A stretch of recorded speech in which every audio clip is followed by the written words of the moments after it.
Waalaikumsalam. Silakan masuk. Oke.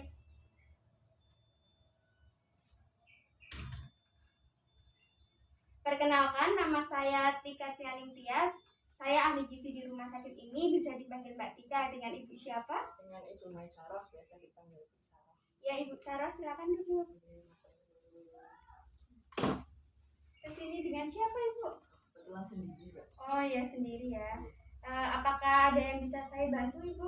Oh gini, saya itu disuruh dokter itu kesini buat konsultasi. Oh iya, Ibu. Apakah Ibu membawa catatan medis? Bawa ini. Iya. Terima kasih, Bu. Sebelumnya Ibu sudah tahu konseling gizi? Ya kemarin udah dijelasin, jadi tahu sedikit lah. Wah, bagus Ibu sudah tahu mengenai konseling gizi ya. Saya perjelas lagi mengenai tujuannya, Ibu. Oh iya. Ya, jadi tujuan konseling ini itu untuk mengubah pola makan untuk mencegah atau mengobati penyakit gitu, Ibu. Jadi konseling ini berjalan selama 30 menit. Yaitu pengkajian antropometri, kemudian data lab, data fisik klinis, serta riwayat makan. Ya, Bu. Apakah Ibu bersedia untuk melakukan konseling ini? Iya, saya bersedia. Baik, saya mulai ya, Bu. Iya, monggo. Dari catatan medis, Ibu umur 50 tahun ya. Berat badannya 61, tinggi badannya 155 cm. Dihitung status gizinya itu berdasarkan berat badan dan tinggi badan Ibu, yaitu termasuk kategori obesitas 1, Ibu, yaitu sebesar 25,39 kg per meter persegi, Ibu. Dan itu biasanya itu normalnya itu berapa? Oh gitu. Jadi status gizi yang normal itu antara 18,5 kg per meter persegi sampai 22,9 kg meter persegi. Sedangkan Ibu kan tadi 25 ya, itu termasuk obesitas 1, Ibu. Ya, baik Ibu, saya lanjutkan ke lab nih, Bu, data lab. Oke. Data lab Ibu itu kadar kolesterol darah dan HB Ibu itu normal nggih. Nggih, tetapi kadar glukosa darah Ibu itu cukup tinggi, Bu. Pinten itu? Oh, jadi di sini Ibu itu glukosa darahnya itu 315 mg per desiliter, Ibu. Nah, jadi itu termasuk cukup tinggi nggih, Bu. Normalnya pinten, Mbak? Oh ya, Ibu. Jadi kadar glukosa normal itu kurang dari 200 mg per desiliter, Ibu. Sedangkan Ibu kan 300 nggih. Nggih. Terus baik, saya lanjutkan ya, Bu. Apakah ada keluhan yang dirasakan Ibu? Kemarin nih, Mbak ya. Itu sering rasa gatal di badan. Nah, sekalinya luka itu sulit mengering sama apa ya? Ya susah sembuhnya gitu lah, Mbak. Oh gitu. Jadi lukanya itu sulit mengering gitu. Itu tuh karena kenaikan glukosa darah, Bu. Jadi lukanya itu sulit sembuh dan sulit mengering, Bu.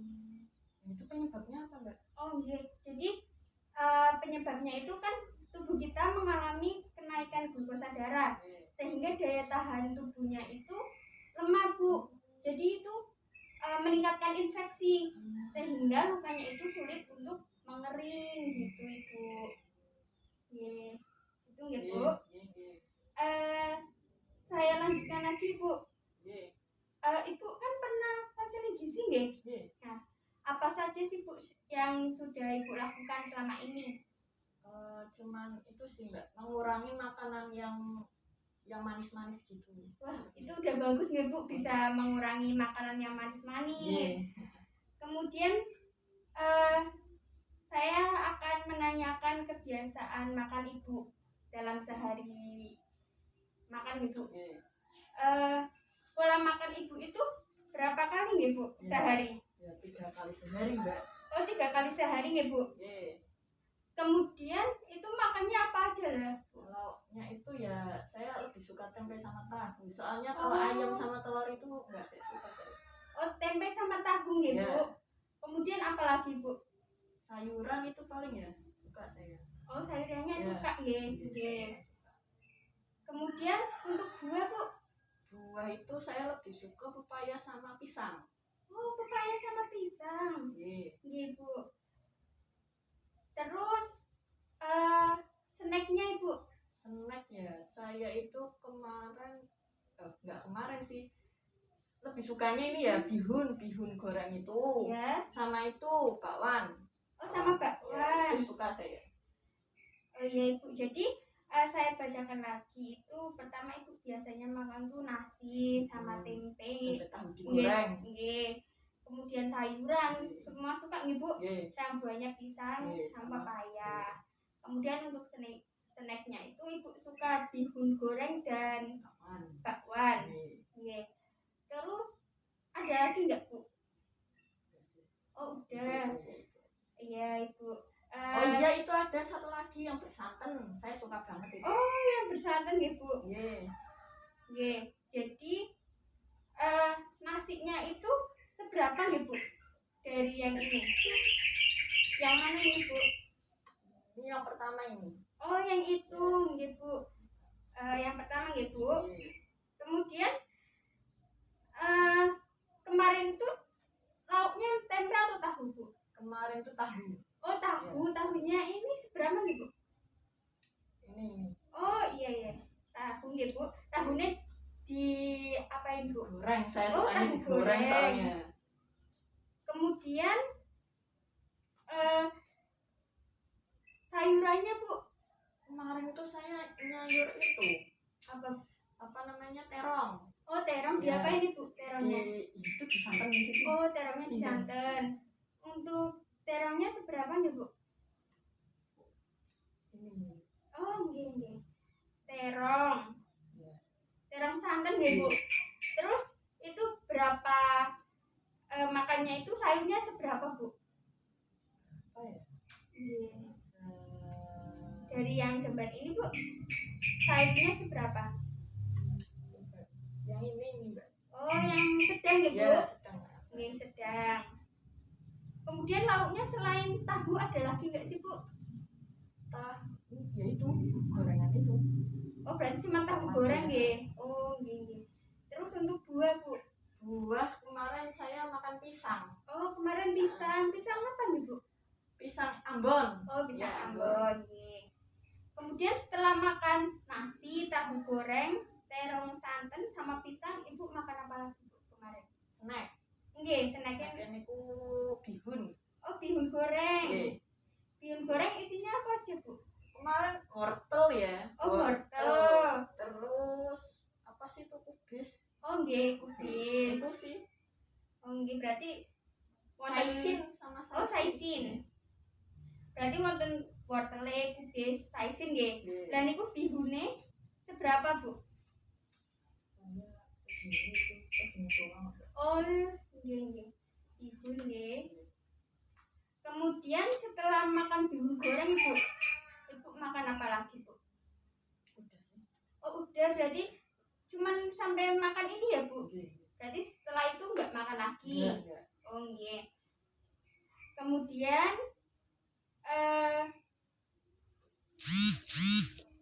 saya bacakan lagi nggih, Bu. Tadi Ibu sukanya nasi. Tadi Ibu makannya, maaf. Ibu tadi makannya nasi, terus tahu goreng, terong santan sama pisang. Terus snacknya itu bihun goreng, nggih, Bu. Ada isinya tuh wortel, kubis sama saisin. Ibu sukanya kan tadi bilangnya tahu sama tempe nggih, Bu? Nggih. Nah, itu semisal dimodifikasi gimana, Ibu? Tahu ya, belum pernah nyoba, Mbak. Iya, jadi gini, gimana Bu. itu Nggih. motivasinya? Kan dimodifikasi, misalnya Ibu kan sukanya tahu. Ya. Bisa dimodifikasi dengan telur, bisa dibuat dengan rolade tahu gitu, Ya, Ibu. itu kan saya nggak suka telur ini, Mbak, maaf ya. Kan tadi bilang nggak suka telur sama ayam, itu berarti gimana solusinya biar nggak kerasa gitu? Oh iya, jadi biar telurnya nggak kerasa gitu ya, Bu. Ya bisa itu tahunya yang dibanyakin, Ibu. Jadi biar rasanya itu dominan ke tahu gitu, Ibu. Ya, coba nanti tak cobalah ya. Nggih, Bu. Terus tadi Ibu suka yang bersantan-santan Ah, nggih? ya suka banget beneran. Nggih, Bu. Itu bisa diganti, Bu. Misal nih, dikurangi kan, bisa diganti dengan cara di stup atau ditumis kan gitu nggih Bu, biar tetap rasanya gurih tapi enggak pakai santan gitu nggih Bu. Nggih. Terus Ibu juga tadi suka itu yang digoreng-goreng tadi ya Bu. Iya. Itu semisal dikurangi pripun Bu? Ya nak buat kesehatan sih coba nanti tak cobalah ya. Misal buat kesehatan. Misal nih Bu, sehari Ibu makan 3 kali, bisa iya. dikurangi satu, misal gitu. Kalau misalkan satu nggak bisa, dikurangi dulu deh, dimakan 2. Terus nanti besoknya makannya sehari 1. Bertahap gitu ya Mbak? Enggak, bertahap Ibu. Jadi tidak langsung nggak boleh. Itu nggak boleh. Sebenarnya boleh, hanya saja dikurangi nggih Bu. Nggih. Kemudian tadi suka buahnya pisang sama pepaya saja nggih Bu? Nggih. Semisal buah yang lainnya gimana Bu? Ya suka sih, cuman nggak suka kayak 2 buah itu. Iya. Itu banget suka. Itu bisa tuh Ibu diselingi, misal ini pisang, besok apa gitu ya Bu, biar enggak pisang sama pepaya saja gitu. Dari kebiasaan makan Ibu ini saya hitung dulu ya Bu. Ini bisa dibaca dulu leafletnya Ibu.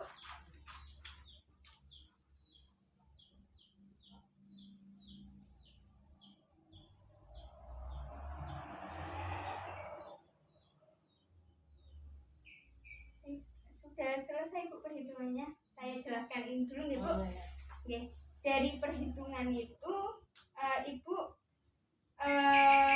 kalorinya itu sekitar 1.700 kalori Bu. Itu nggih. Tadi Ibu itu gula darahnya tinggi. Nggih. Itu jadi Ibu itu menderita penyakit diabetes mellitus. Apa itu Mbak diabetes mellitus itu? Nggih. Jadi diabetes mellitus itu bahasanya itu kencing manis Ibu. Nggih. Kencing manis itu di mana kadar glukosa darah tubuh itu naik gitu Ibu. Nah ini bisa dilihat di leafletnya Ibu. Jadi tujuan diet ini itu untuk mengatur pola makan penderita penyakit gula gitu. Itu penyebabnya banyak sekali Bu. Ada nih penyebabnya dari keturunan. Bisa Mbak dari keturunan? Mungkin bisa. Kemudian bisa nih dari lingkungan, kemudian dari usia, faktor usia Ibu, kemudian kegemukan juga, kemudian riwayat keluarga, kemudian tanda-tandanya ini Bu, sering buang air kecil Ibu, terus sering haus, sering lapar, kemudian badannya terasa lemas, kemudian penurunan berat badan Ibu, kemudian ada juga nih gatal-gatal, luka yang sulit untuk sembuh kayak Ibu tadi nggih Bu. Yaitu tanda-tandanya Ibu. Kemudian jenis makanan yang boleh yang rendah gula itu apa aja sih? Ini di sini sudah ada Bu. Misalnya kentang, bisa makan 2 biji sedang. Kemudian nasi setengah gelas, roti 3 potong sedang. Kemudian kalau misalkan protein hewani ini Bu, yang rendah lemak itu kayak misalkan ayam tanpa kulit. Itu enggak suka ayam ya. Nanti coba dimodifikasi yang kayak tadi nggih Bu. Kemudian ini ada yang lemaknya sedang. Ini ada daging. Kemudian ada telur ayam nih Bu 1 butir. Kemudian yang tinggi itu kayak ayam yang ada kulitnya Ibu. Kemudian untuk sumber protein nabati itu kayak kacang-kacangan, kemudian tempe, tahu gitu ya Bu. Tadi kan Ibu suka ya tahu, tempe nggih itu udah bagus nggih. Kemudian sayurannya itu boleh Bu, boleh labu, lobak, terus ketimun, tomat, gambas, wortel gitu ya Bu. Kemudian buahnya ini Bu, ada pisang, ada jeruk, ada buah duku, kedondong gitu ya Bu. Jadi ini ada contoh menu Ibu. Kan Ibu tadi kalorinya sekitar kebutuhannya itu 1.700 ya Bu. Jadi ini ada contoh menunya Ibu. Ini misal ada roti tawar, kemudian dikasih telur, dibakar gitu kan Bu pakai margarin ataupun hanya dioles-oles margarin saja gitu kan. Ini ada tomat, kemudian selingannya itu buah. Tadi Bu suka buah pepaya. Nggih, bisa tuh selingannya diganti buah pepaya satu potong sedang. Kemudian ini ada makan siang, yaitu ada nasi, nggih Bu. Nasi ini itu sebesar 1 gelas Ibu. 1 gelas. Nggih, gelas blimbing niku nggih. Kemudian ada daging, tempe, kemudian sayuran. Terus minumnya air putih, Bu. Tadi kan Ibu suka air putih nggih? Gitu. Terus itu bisa nih nanti malamnya itu makannya kentang direbus gitu. Kemudian daging, ada daging ataupun telur bisa. Kemudian sayurnya biasa. Kemudian buahnya nih bisa semangka ataupun pisang yang tadi Ibu suka nggih. Kemudian kalau misalkan mau selingan, ya udah selingannya buah. Itu nggih, Bu. Kemudian jadi Ibu tujuan diabetes mellitus ini untuk mengatur glukosa darah biar tidak komplikasi, juga tidak langsung turun drastis gitu nggih Bu. Nah itu caranya gimana sih? Nah caranya ini Ibu ada olahraga teratur, kemudian pengaturan makan itu harus 3 kali sehari, yaitu ditambah 2 selingan Ibu. Makan pagi, selingan pagi, makan siang, selingan sore, terus makan malam. Gitu nggih Bu. Nggih, apakah Ibu sudah paham Bu? Insyaallah sedikit lah. Oh, sudah paham. Gambarannya ya. Nggih. Boleh diulang lagi Bu yang udah dipahami Ibu yang tadi udah disepakati bareng. Jadi itu ya yang pertama itu harus itu ya Mbak, apa namanya, memodifikasi makanan. Biar nggak bosen, biar suka makan yang tadinya nggak suka jadi suka gitu lah ya. Terus olahraga ya itu ya Mbak, olahraga teratur itu sih. Jadi tadi saya ulang lagi Bu. Jadi Ibu memodifikasi lauknya, terus mengurangi yang digoreng-goreng, mengurangi yang disantan, terus olahraga ya Bu, olahraga yang teratur, kemudian pola makannya dijaga, sama rajin-rajin itu minum obat dari dokter itu diminum ya Bu. Ini kadang lupa. Iya, berarti harus diminum juga ya Bu, biar glukosa darahnya nggak naik sama nggak turun drastis gitu ya Bu. Nggih. Ibu sudah paham? Nggih. Apakah ada yang ditanyakan lagi Bu? Sampun sama. Nggih. Terima kasih Ibu sudah datang ke Poligizi ini. Saya jadwalkan untuk konseling lagi minggu depan hari Rabu ya Bu. Hari Rabu. Nggih, minggu depan hari Rabu. Sebelumnya terima kasih, semoga Ibu lekas sembuh ya Bu. Nggih, terima kasih. Niki data medis. Dibetul niki berarti Mbak? Nggih. Niki nggih. Bu. Nggih.